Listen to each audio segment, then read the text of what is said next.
Hi, everybody. Welcome. My name is Matt Pearsall, and I'm so glad to be able to have you all join us today for the latest in our SEL and Education speaker series.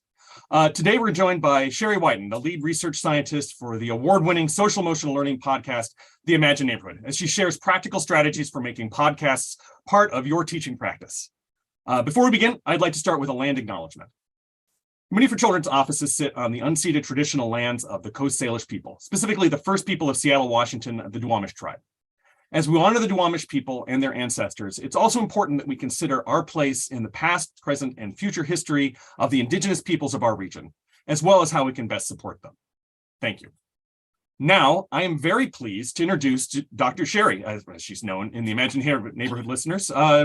Sherry, thank you so much for joining us today. Thanks, Matt. I'm really happy to be here. So, really want to sort of jump right into this because I think it's a really interesting topic that I don't know a lot about. And I'm sure other people are really interested in it as well. It's not all just about me. So why use podcasts in the classroom? What is it about podcasts that make them a tool in general that educators should be using? So I think for the adults who listen to podcasts, you know why you do it. You learn about really interesting things that are presented in really interesting ways. And there are also podcasts designed specifically for children that were designed specifically to be engaging and fun for kids. When kids are listening to something engaging and fun, it's easier for them to stay focused and remember what they've learned. And sometimes podcasts take a really unique way or approach to learning a particular topic. And then as the educator, you can build on the episodes by having discussion after or planning out activities related to what the kids learned in the episode. So, I'm sorry, go ahead. I'm sorry. Okay. Also, I think listening to podcasts and other oral media, like Storytime, for example, supports other skills for children. So it can increase their literacy skills by expanding their vocabulary, and they're also using their imagination and creativity. Since podcasts are screen-free, they're using their imaginations to think about what the characters look like and what they're doing. I think it's a really interesting point to bring up because it's that screen-free thing that really sets them apart from a lot of the other stuff like videos or other things, or even like the in-person communication that people be doing in classroom a lot of the time. Is there any research that shows that kids learn better through oral and audio storytelling, or especially around social emotional learning? Yeah, so there's a lot of research that looks at sorry, totally lost my train of thought, but I'm better now. And go. Thank you. Stories are really engaging, and they provide a lot of context and plot that makes information easier to remember. So stories help kids remember material from all different kinds of topics that we learn in the classroom. Emily Hopkins did this really cool study to address earlier findings that found that kids didn't listen well to, or didn't learn as much from fantasy-based versus realistic stories. And so she did a very careful study where she had 5-year-olds listen to either a very reality-based story or a parallel story that was fantasy-based. And when she tested the kids' learning of the content, there was no difference in learning. And she also found that if you had the fantasy elements before the learning content, kids actually learned it better than with the reality-based stories. And the reason for that, she thought, was that fantastical elements require a deeper level of processing. And so that means if they're already doing that level of processing, it carries forward into the content that they're learning as well. For SEL in particular, there's also lots of evidence that stories are a really powerful way to learn your social emotional skills. So Melissa Heath did a study that found that stories can be used to help kids build their SEL skills and have a really positive impact on their behavior. She thought that this happened because stories can actually change the way that children and adults think and feel, which can lead to behavior changes that are actually coming from within the child themselves, which is a really powerful way to change behavior. And Stephanie Jones did a review of, I think it was 17 different classroom-based SEL programs, and found that almost all of them included stories or scenarios that illustrated the particular skill. So I just think stories are a really powerful way for anybody to learn things. And it's a great way for kids to learn SEL skills because stories can show a character not using their SEL skills and what happens then, and then show them learning the skill and the better outcomes as a result. Mhm. And it seems to me that like when you're doing it with like a fantasy story or things like that, it also kind of is it also that it kind of gives a little bit of separation for kids between it makes it a little more approachable.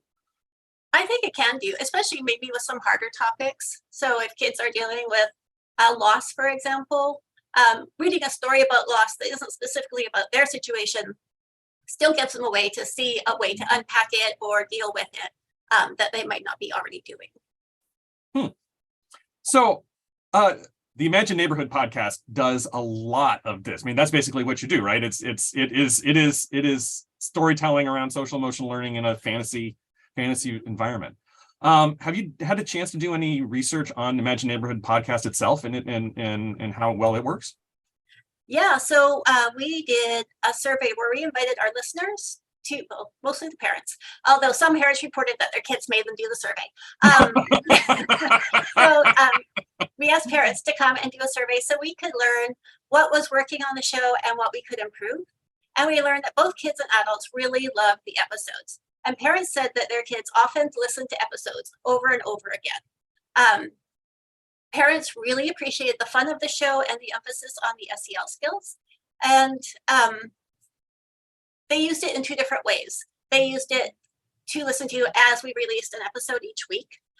But they also would go back if their child was dealing with something in particular or struggling with a particular SEL skill. They'd go back and find an episode related to that to help their child kind of see how to do it and extend their own learning. Mhm. We also did another survey. Sorry, I keep cutting you No, off. go ahead. Where we invited educators who were using the podcast in their classroom. And 9 people responded, and most of them were school counselors. And we learned that some of them had already been using the program at school before COVID hit and everybody had to do remote learning. But they were also finding it to be a really powerful tool to send home to families as something for families and kids to do together at home around SEL. One counselor also told us that she loved the podcast and was able to link episodes back to school values. So she was making a connection for the kids between these fun stories and the values that they were living at school. So I thought that was a really great way to use the episodes. Yeah, that's a really neat way to think of it. It makes me think about it a lot, and I see this a lot in conversations around integrating social emotional learning in schools, that a lot of schools use PBIS or they use other positive behavior systems like that incorporate like school values or school or school commitments and things like that. And I think that's a really neat idea to be able to like connect the podcast that you're doing and the social emotional learning you're doing, or anything like using Imagine Neighborhoods for that, and directly kind of linking it directly to the expectations that students have for their behavior at school. Yeah, exactly. So I think kind of based on what you've been hearing and what you've been seeing around how people are using Imagine Neighborhoods or podcasts in general in schools, what are some activities that you think that educators, teachers and counselors, folks that want to start doing this sort of work in their school and classroom, what can they do? What are the things they can take back and start doing today or tomorrow? Yeah, so this is something we think about a lot at the Imagine Neighborhood. And one thing we do is we have a weekly newsletter that anybody can sign up for. Includes a quick overview of the episode for the week, and then provides some related activities. So for example, you might get a fun fact related to the episode, an activity prompt such as draw a picture of Macho Supreme jumping off the building, because he does that sometimes. And also a prompt to think about the lesson that the kids learned and then talk to their adult about it. So for example, if it's the episode was about having to practice to get better at something, we have a prompt for the kids to ask their grown-up about something that the grown-up had to practice really hard at to get good at it. So we try to suggest different kinds of episodes each week, or different kinds of activities each week, to help parents and educators extend the activities beyond the episode itself. Mm-hmm. So the way you're seeing is that an educator would share the podcast episode with their students in their class, and then follow up with the activity afterwards. Yeah, exactly. And you don't even have to do it. You don't have to do all the activities, obviously, but you could also like do an activity a day. And just that way you're keeping the content of the episode fresh in children's mind. giving them more opportunity to process and internalize it. And what age levels do you think this would be? This works well for? I mean, Imagine Neighborhoods, and then in podcasts in general, where do you see this sort of being most appropriate? Yeah, so what we learned from our parent surveys is most of the kids are between about 5 and 8 years, but we've heard from parents who have their 2-year-olds listening to it and their 13-year-old listen to it. So, and actually we have friends who don't even have kids who love the episode. So even adults really just like to listen to it. But I think the really sweet spot is probably between kindergarten and grade 2. Cool. So we've been talking about the Imagine Neighborhood as a podcast that educators can use for social emotional learning, but where can they find the Imagine Neighborhood? Well, we have a website. It's imagineneighborhood.org, and I think Matt's going to share that into the chat. So there you can listen to episodes, you can sign up for our weekly newsletter, and you can also just see what other information activities are available on the website. Some episodes have their own activity sheet that you can just download and use with your class. Wow. It's really neat. So I'm going to confess that I'm somewhat biased in this conversation because my children listen to the Imagine Neighborhood and really enjoy it. But I didn't know about the newsletter. I didn't know about the activities that you have connected to it. So I'm really excited to go check that out. And I've also heard from educators that are using the Imagine Neighborhood podcast in their classroom, and they're very excited about it. For folks that haven't listened to it, it's super fun and approachable. And I think it's a really cool thing to hang out. And I'm not the only one that thinks that, right? Y'all are all over the place as far as like ratings on. Yeah, we were the top family or children's podcast on iTunes for a while, which was very exciting. We got the American Librarians Award for it was the first time they ever gave it to something that was not a book. So we won that. I think it was last year. That was really exciting. So yeah, we've gotten a lot of recognition, and librarians actually are also using the program when they have kids in their library. So it's probably most of the time, but this is a specific activity. Yeah, I think there's a lot of opportunities to use the program in school settings.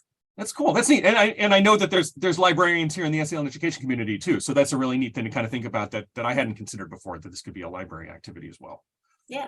Well, Dr. Sherry, thank you so much for joining us today. I really appreciate you taking the time, talking about podcasts, telling us a little bit about the Imagine Neighborhood.